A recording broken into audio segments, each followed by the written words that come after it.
G'day viewers and welcome to the Hidden City Rollers presenting the Australian Discord Cup Grand Final Season 2 2018. I'm Simkoff and I'm here with my co-host Merlin. G'day. And we've got a game that's just about ready to go. The players are shuffling their decks, ready to go, sorting it out. And we're very excited. This is the culmination of round 2, and there's some big prizes on the line. We've got custom play mats, there's acrylic strongholds, there's all sorts of stuff to go around. Are you serious? Acrylic strongholds? I think there's an acrylic... It's not the acrylic stronghold, I think there's some custom-made ones. Oh, dude. There's some good china here that Birdie, who is also playing today, has organised, so he might be winning his own prizes. Yeah. But so today we have Toridori down the bottom of the screen, and that's aka Bert, who also organised this tournament. He's playing Lion, and up top we have Doji Hideyoshi, aka Angus, who is a Crane player, which we will see their deck in just a moment. Both these players from the Melbourne region, remembering that this is an Australia-wide Discord league. Yeah, but just seems to be Melbourne always is just getting there. So I think the players are just sorting things out. Yep, I guess so. Birdie has suggested that he's expecting nothing less than a sky-high, sickening variance fest. I think we've seen quite a few of games with Angus, and there's been some big ups and downs based on quite a little bit of RNG. Yep. some loot playing and calligraphy being sorted out before Angus kicks things off. So it looks like Bert's ready, and we're just waiting a few minutes now for Angus to join in the fun. Hideyoshi's connected to the game, so neither player is selected like their server, their stronghold or anything like that, have they? No, we're just waiting. I think waiting for Angus here. So maybe we can... I guess this tournament, I think there was about 42 players or something to begin with. Yeah, 40 players, which I think is a good number. Yeah, from across Oz, it's great. And we've actually got a little bit extra prize support, and I think there's going to be a bit of a perpetual trophy. I could be overplaying my hand here, but Birdie has assured me to some pretty amazing goodies. Which is pretty good, especially since there's no entry fee and things like that. Yeah, that's right. People paying out of their own pockets for this kind of stuff. So thank you to everyone that contributed to that. Yeah. Right, so this is, just looks like the players... I'm not sure what's going on with Angus here. But, we just seen, I guess, Angus beat KP in the semi-final, and KP was playing a Phoenix deck, and he's probably definitely one of the stronger players in Australia. So, the fact that Angus beat him was quite an effort. So there's been some fairly high level playing across the field, I think. In this particular field, in specifically, top 2 players after the Swiss rounds finished were both Phoenix. That's right, and both of the semi-finalists were Phoenix players. These two plus 2 other Phoenix players. So Phoenix perennial, eternally choking, but hopefully one day they'll get there. Hopefully one day soon. Hopefully one day this month. Well, look, they've been given their own pack that might come out. Yeah. I think so. We're recording this early March, mid-March. So maybe the Phoenix pack may come out late to mid-April if we're lucky.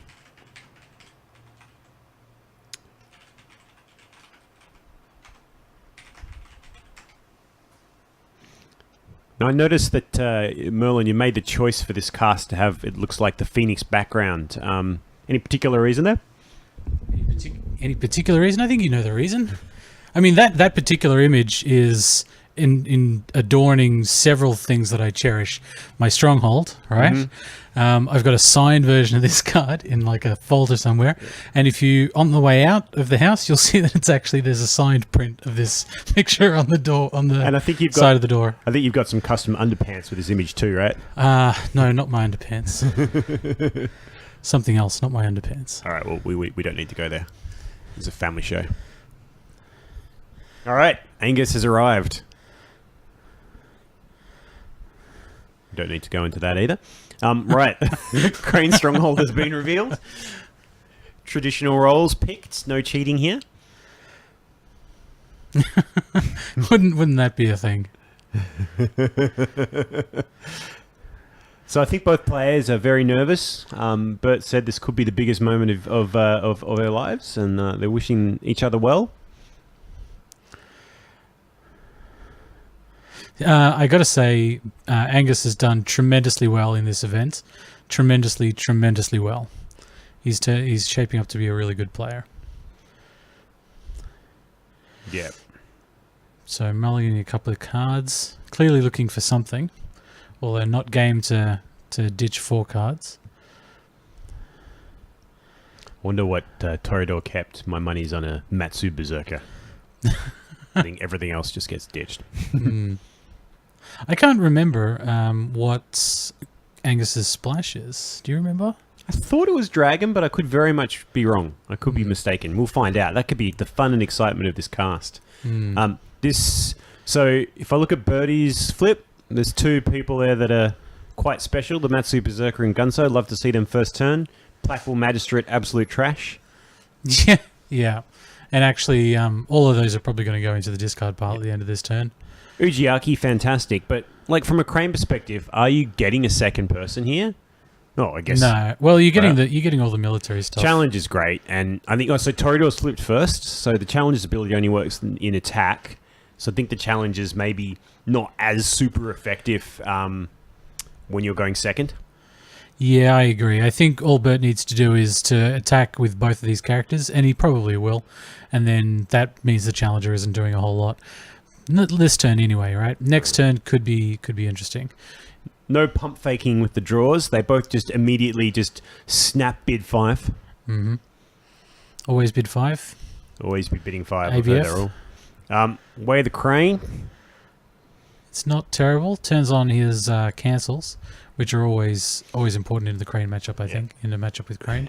I think as a Crane player, at this point, you always love to see your Way of the Crane early. I think the only other thing, if he'd have seen what's the one that honours another person? Savvy politician. Yeah, that's glorious. If he'd have seen that, he'd have bought it instead of the challenger for sure.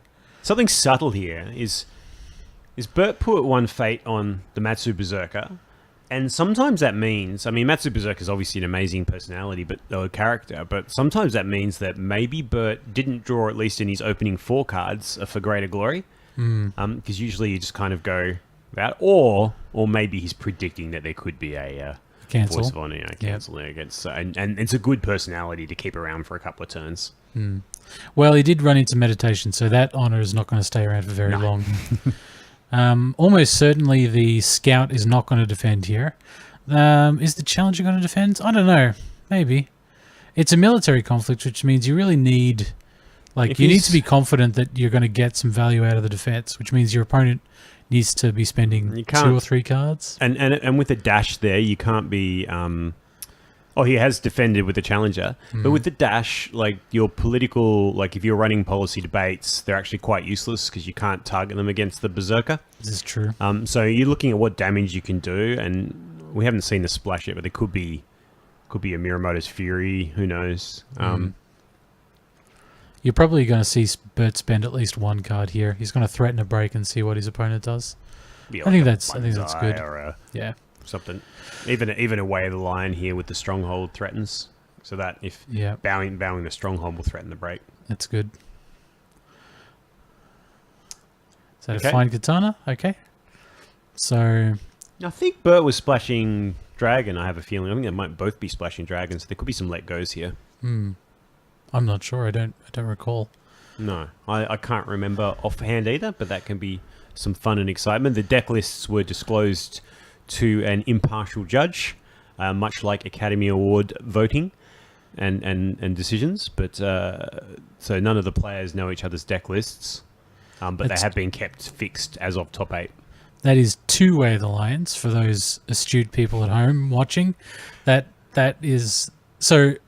for those that don't know, Way of the Lion is a multiplicative effect, right? So the first one took him to 6, the second one took him to 12, which is definitely going to break that province. It looks like there was no defensive options for Angus there. No, not at those power levels. Now, they're both playing quite quickly. Mm-hmm. I guess usually what tends to happen, I think now, is people are playing quite quickly on the first few turns because they know what their game plan is and they know what they need to do, so they can give themselves, they're like paying it forward, right? By playing quickly now, they give themselves thinking time later on because they don't have that endurance of just going. It's a timeless format, but you're still spending a lot of, like, I guess, mental points by thinking about decisions too long. Yeah. I was thinking that a Ring of Water play here from Angus would have been a really strong play, but hitting Pilgrimage... Oh, does that actually work with the Scout? Does Pilgrimage work with the Scout? It's considered blank, so the Scout actually turns off the...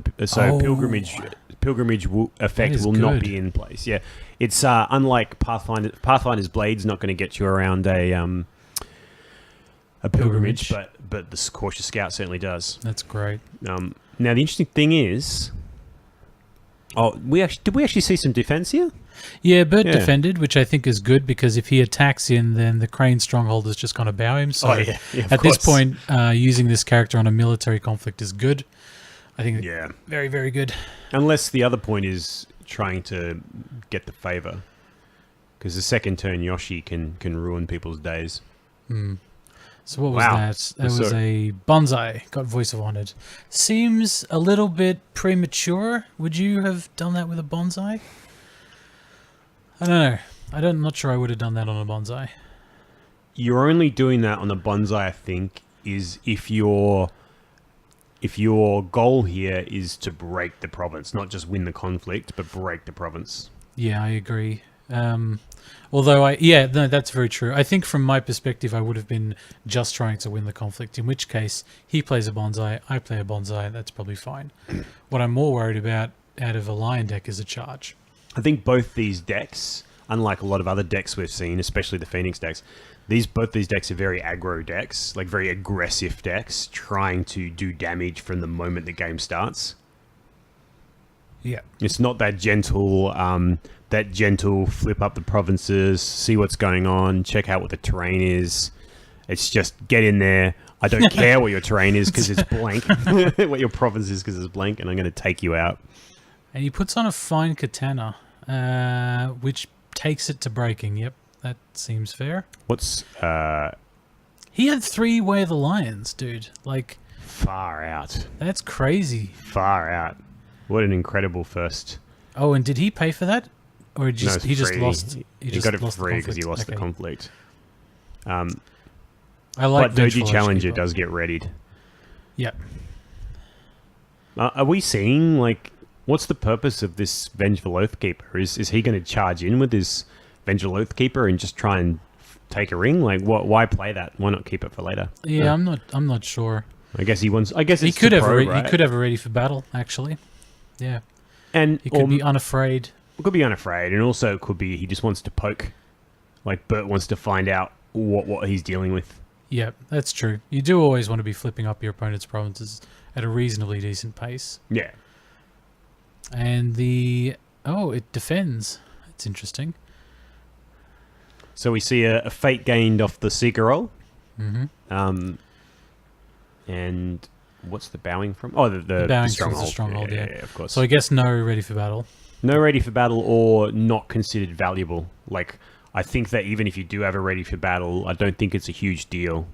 Yeah, I agree. I think you're right in that the point of that was just to flip up a province. And especially... how did the challenger get bowed? Or just the end of the conflict? Defended, yeah. It defended. And I think, as far as the Imperial Favor goes, probably Bert doesn't care about that either. Hideyoshi might care about that. Yeah. Yeah. Could be a permission deck. That'd be interesting. So... End of turn 1, 1 province down for Doji Hiyosha. He's lost 1, but he does have a much stronger board. Do we think that Angus came up on top there, or do we think that Bert kind of achieved what he wanted to do? I think that I think that Bert wanted a province break on turn 1, and he got that. As far as his board position, I think he probably would have liked to carry a character into the second turn. But otherwise, I think both players are relatively even on that turn. They both got what they wanted. Is Bert being? I think he's being a little bit salty. No, I think his board is actually okay here. Yeah. Those two challenges will be very challenging. 2 challenges, yeah. It's going to make it very difficult for Bert to take a province this turn. But I guess, what's the victory condition for Angus? It's definitely a conquest victory condition, it looks like, right? Definitely. Like, he's not trying to do anything tricky here. Yeah, 100%. So, you don't bring out that second scout, though. 2 scouts is not required. Keep your fate. Angus is first player, though, so it means those challenges are online and annoying, for sure. So, Bert obeyed the maxim of always be bidding 5. Cede some honor to his opponent. Yeah. I don't know about that. Like, ceding honor to your opponent really turns assassinates into good cards. Like, you can play them without too much fear, whereas Bert really can't anymore. Yeah. I think you always... Yeah, assassinate is a card you need to always be conscious of. What's FF? Angus, fertile fields. Angus forgot to draw fertile fields. Whoops. It's a final, mate. Live with it. Live with your mistakes. Mm-hmm. Like, this is the big leagues now. No takesy backsies. All right. What are we going to see? Doesn't matter because we've got a scout coming at it. This is very challenging actually for our lion player. The scout just turning off all of the provinces that normally would have been so really fearless, great. right? This scout, this allows Angus to be a bit more fearless by drawing the scout first up. I agree. He's contesting the Ring of Void as well, which is. And what did we say about the assassinate being risky? Oops. That's kind of cool. But, well, it's risky for Bert. It's definitely risky for Bert. Although yeah. we have seen Bert play against a dedicated Dishonor deck in the last round, and he got down to about 6 fate pretty quickly, 6 honor pretty quickly, and it didn't seem to phase him. So I think the number of prideful characters plus the honor general means that it's very, very difficult to actually close out the Dishonor game versus Lion's version of Bert's version of Lion. And I like how he's attacking with everybody. It's going to neutralize to some degree those challenges. Yeah, showing intent. And he's already got 1 break. He's going to go for a second break. I wouldn't be surprised to see Angus defend here. You know what I often see out of Bert actually is I see this kind of aggression, and it really puts your opponent on the back foot, and it feels like they have to defend. You know, like Bert's got some sort of trick up his sleeve or something. Because Angus is definitely wanting to go for a conquest victory, but if he defends, he's not going to be advancing that position. And Bert knows it. And he's already a province behind. Yep. So it's just like this mounting pressure. Yep. Both players relatively even in terms of hand. So we see him defend with the bigger challenger, the challenger with the katana, and draw a card straight up. And we have the sneak. Sneaky bastard. Little sneak. Is that good? I think that's okay. I think it's just to help push the force buff that the stronghold's going to give it. Yeah, probably. Yeah, you're right. It's only 1 force, right? Like 1 military? Yeah. Yeah. It's 1 military, 2 with the box. So it's basically spending 1 fate to remove a fate from Doji Hideyoshi. And yeah. Was that a policy debate? I think we've seen our first policy debate. Oh, Deathseeker wins the duel. Dude, seriously? Toridori bid 5? I've never seen that. I've literally never seen him bid 5 on a policy debate. Wow. He's on 2 honor. What is this? What has just happened in this game? What has just happened in this game? He gets rid of... misclick bullshit. Oh, no. All right. We will see whether his opponent lets him take this back. And we know that there was an implied, can you please let me get the card from Fertile Fields, which Toreador abstained from conversing with, so we'll see. Okay, so Angus is a gentleman. Well, you see, don't get me wrong, right? Love both of these players, and I love good sporting behavior, but I don't like takebacks and stuff like that, especially in finals, right? Yeah, I know. You know, because at one point, Toreador says, you know, can I take that back? And Angus goes, yeah, sure. And then a bit later in the game, Angus goes, hey, can I take that back? And Toreador would be well within his rights to go, yeah, no. I know. You know? I know. So you should, I believe, you should just say no all the time. And also in Jigoku, which is a horror, like sometimes, I mean, I think the guys who coded Jigoku are absolutely fantastic, and it's an amazing platform, right? And it does allow these games to just be easily cast, and you can get a lot of games out. But the interface is very unforgiving sometimes. Yeah. And to try and fix things up, it is a real pain, right? It's a huge pain. We are just going to see this chat window scroll and scroll and scroll as these players try and figure out how they're going to. So we did have a flow and a tempo to the game, and people, and you know, and there's a certain thing, like when you're in the moment, there's a certain tempo, there's a certain momentum that gets lost when these things happen. And to be honest with you, I have no idea where they're at as far as actions and stuff. So we'll see. They're trying to work back how to get Angus. All right, fun. This is Australian L5R at its finest. So part of, you're right about the interface and all that type of stuff. You know what actually happens is that my brain, like my muscle memory, wants me to click that pass button a lot. Yeah. So even when I don't actually want to click that pass button, my hand moves over to the pass button. I was thinking what might be cool is like, you mentioned that if you had the structure, the window, like all the timing window and where you look at where all the action windows are. But if you had that down the left-hand side or somewhere up the top or something, and it just highlights which part you're actually at. Yeah. I know, like it says it in the scrolling thing, and there's probably only so much you can put on the screen before it becomes too busy. All right, so it looks like they have figured it out. They figured it out. So 11-6, attacker plays Bonsai. Wait a second. Great. Yeah, and so he plays Bonsai. Okay, yep. So the attacker defender is up. Yeah. So we're on... Toreador is up by 1, can't take the province. Defender is trying to figure out...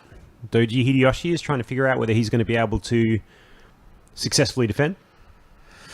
So both players are still have hand parity, so I think that Bert probably wants to invest a little bit more into this to try and get a few more cards out of his opponent. Is it? Although... Is it a nice tactic here on Angus's part to just pass so he doesn't use the resources? Yeah. You're not losing the province. I'd wait until I'm definitely losing the province. Yeah, but I mean, Bert's passed, right? So if Angus passes right now, the challenge is over. Yes, that's right. And if the conflict ends right now, you're going to get a keeper in. All right, I think we're about to see something big. Fate worse than death. The Death Seeker. Fate worse than Death Seeker. Yeah. Well, Ready for Battle was used. Wow. I guess, yeah, that's interesting. The Ready for Battle. I suppose Death Seekers do have 1 politics. That is a very interesting move. 10 versus 8, so he's going to... So, yeah, so Death Seeker's blanked as well, so his ability's not that scary. This is true. All right, Hideyoshi. Do you bring the Death Seeker in? Okay. No, probably not. This is Art of War, right? Yeah, it is Art of War. He doesn't want to risk... He feels like he doesn't have enough strength. If he's choosing Art of War, then he feels like he doesn't have enough strength to crack Pilgrimage, and he's very mortally afraid of Feast of Famine. Well, this game could be over right now, right? We've got a Dishonored Death Seeker on the table, and a Ring of Air. That's 2 honor. Bert's on 2 honor. Something terrible could be about to happen. Could be befalling our line player. Okay. So we've got a Miramoto's Fury. Fury, yep. Okay, good stuff. I could That was pretty speaking clutch. too soon. That was pretty clutch. It was pretty important. It's like totally cool. I'll honor my guy. So we've got the Honored. Turning Voice of Honor back on. Okay. Could be a quick game, but maybe not. Maybe not. Yeah. It was tense for exactly 5 seconds. There's still 4 cards. Mm-hmm. Okay, so he's moved. That's probably a smart move. Move the Death Seeker into the conflict How do you do that? with the challenger's ability. So Oh, the I challenge see. is a harpooner. Yep. Okay. Yep. Only on the attack though. Yep. So it's fair because you're not going to get the ring anyway. And you don't want Bert to claim a cheeky ring. No, you don't want it to go back in the middle and then Yeah, your like a opponent cheeky void come or in. something, and that'd be disastrous. So I think that's a smart move. So Fate Worse than Death confirms our Crane player on the Scorpion Splash. Yeah. Now, okay. So the hand size is still pretty close. Yes, but it's much worse for Bert, I think, Oh, yeah. because Hideyoshi always has the option of bidding 5, right, to get his hand back up. Bert doesn't. So favor will remain in Doji Hideyoshi's possession. Seems that way, yep. Now, do you discard the storyteller here, but do you also discard the scout to try and find Yoshi, or do you probably go the scout's actually really, really strong? No, yeah, I think I invest in another scout. So my first scout got assassinated if I'm the Crane player, so I want to bring another one out so my challengers can threaten with their ability and my scouts can try and break provinces. But I'd discard the storyteller. Oh, for sure. Definitely the storyteller. And we don't see the storyteller. Hideyoshi doesn't agree, but that's okay. Guest of Honor has come out. All right, so here we got some pride. No pride, but we do have an honored general. That's 1 point of honor right there. This is nice. Yeah, so you'd want to cheat it out with a charge. You've only got 3 cards in your hand. Mm-hmm. Storehouse is actually quite clutch, quite important at the moment, right? That Storehouse contributes quite a bit to his hand. Yeah, you're really When you only able to bid 1, so it kind of increases the value. Yeah. It allows you to bid 2 without bidding 2. Yeah. Okay. Yep. Okay. Was that a steadfast samurai with 1? What are you thinking, Difficult Angus? choice. This is a really difficult choice. So the story- storyteller, well, the storyteller's going to let him potentially get a bunch of extra cards in his hand, so I don't mind that. Yeah. I really don't mind that move at all, because the storyteller gives all other honored Crane folk sincerity. Yep. And you can actually go in with the Ring of Fire, which threatens your opponent as well as, Oh yeah. you could resolve that on your guys that are leaving But play to get. if you're going in sincerity. with the Ring of Fire, you better be sure, because that will trigger the keepers for Bert. Yeah, that's Like, right. But it's a very potent ring. It's a very threatening ring. Yeah. I think in the case of Lion versus Crane are wanting to attack a lot more politically against the Lion. Yeah. Yeah. So they still have hand parity. 5-5. This has been a very tight game, like really close. I don't think I've seen any mistakes, really. We saw the fertile fields get missed, and we saw the box not quite be bowed properly. No, that's a good point. but the box thing was, I mean, if it was a misclick. yeah, but no strategic mistakes. Yeah. You go, Bert. Go. Ring of Air? I think it's the Ring of Air. Yeah, I presume it will be. Military air against... Doesn't have any fate on it though. That's a public forum, yes? Yeah, it is a public. Oh, it's the forum, Fertile Fields. No, it's Fertile Fields. and it is air. So it's funny. Like a lot of the time, people kind of ignore that air ring, and it just builds up 1 or 2 fate on it. Mm. But the massive honor dive that Bert took, that these lion dishonorable scum took, is now the air ring's looking a bit more attractive. If he breaks here, we haven't seen a For Greater Glory yet, have we? 0 for Greater Glory's played this game. All right, and we know that Hideyoshi's played at least 1 Voice of Honor, so there's every chance that there's no more Voice of Honor for There's Hideyoshi. 2 Voss left, and there's 2 Voss. Voice of VOH. I see. Voh. I thought you were quoting the new Star Trek. No. No, that's the way the Klingon sound. I am Voh. These challenges, Human vol. these challenges really need to do more like attacking and challenging rather than defending. Yep. I mean, that's just me. That's just a me thing. Fertile fields. Let's hope he remembers the trigger at some point during this conflict. It is. Angus, use the fertile field to draw a card. Remember the fertile field. If he, wins this conflict now, that could be considered interference. Yeah, I think we need to get the judge in on that one. All right, attacker 7, defender 8. Defender is currently winning. I think it's really smart to. Here comes the charge. Which was not Voice of Honored. Yes. That would be it. Yeah. Well, you know what? It's a really difficult choice to choose to Voice of Honor that charge, right? Like the defender was winning. I know, but there's still 4 cards in Bert's hand. Yeah. And I think like it's so disastrous if a For Greater Glory gets played. It's much more disastrous than you losing your province. So I feel like I think it's fine. Oh, actually, it turns the Voice of Honor's off as well. What does? Oh, it does. Yeah. Oh my God, yes.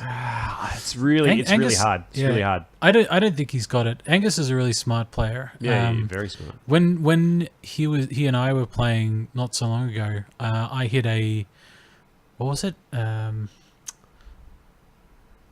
Shameful Display. Yep. And he didn't trigger the Shameful Display. I played something like a Court Games, and he did this strange reversal on me.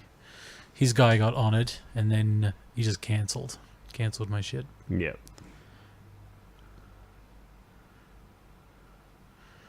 It's breaking for Greater Glory. Let's see it. There it is. Now, do we have the voice? Did he hold it back? No, I think it got used. Wow, Yep. that's a big swing. It's huge. Massive It's swing. gigantic. Okay. So, Steadfast Samurai is still up. Are we potentially going to see a watering conflict now? I think the Steadfast Samurai is there just to prevent the unopposed honor loss. Yeah. Are we potentially going to see a water conflict now? Water conflicts. That would be typical, yes. I think you would see the challenger go in. He's got the most chance of breaking whatever it is. Yeah. You got to watch out for Feast or Famine? Yeah, Feast or Famine. Feast or Famine, yeah. So he's probably going to attack the Art of War, which I think would be great for Bert. So I think Bert has done what he always does, is dig himself out of this hole. Or we're just going to see... Yeah, I think... No, this is smart. Cautious Scout checking out the next province. Manicured Gardens. Yeah. All right. Well, I guess we know where the Feast or Famine is. I guess so. Wouldn't it be hilarious if there wasn't one in the deck? there can't be. No, there has to be one in the deck. Yeah, I'd assume so. It's known as a fairly strong province card. Hmm. So it does not defend the conflict.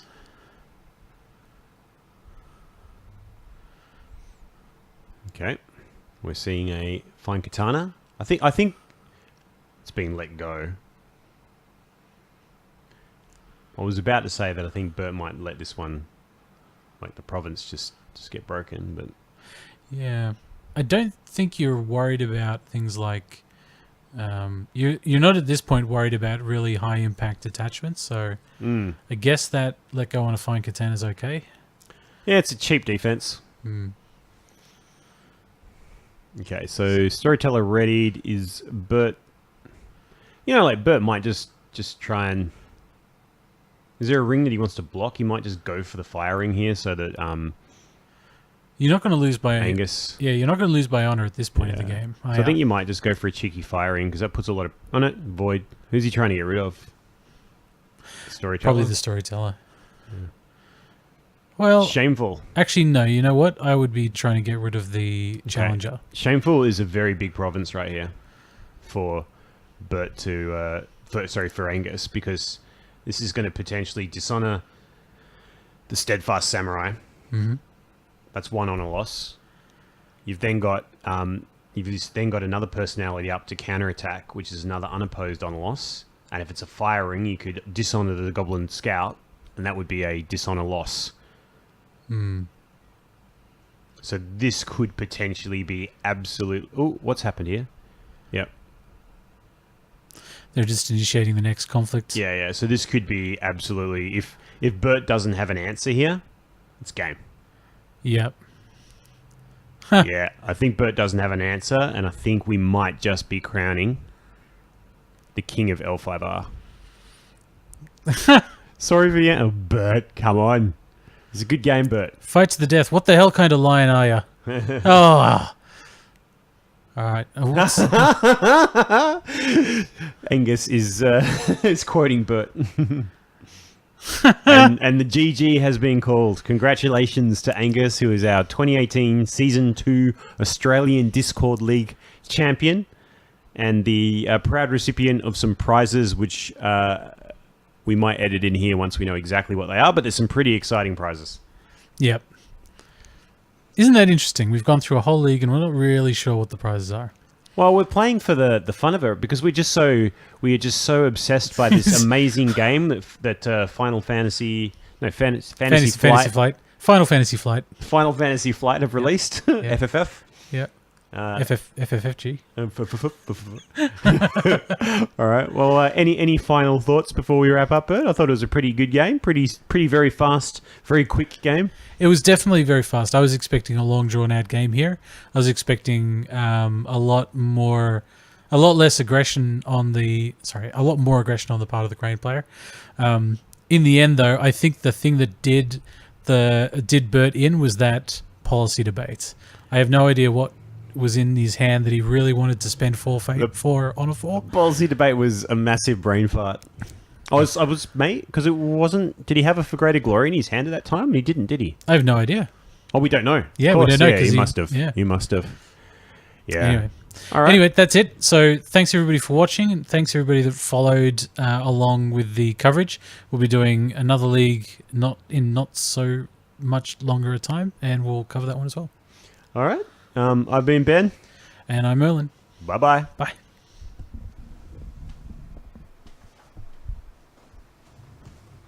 Bert just said...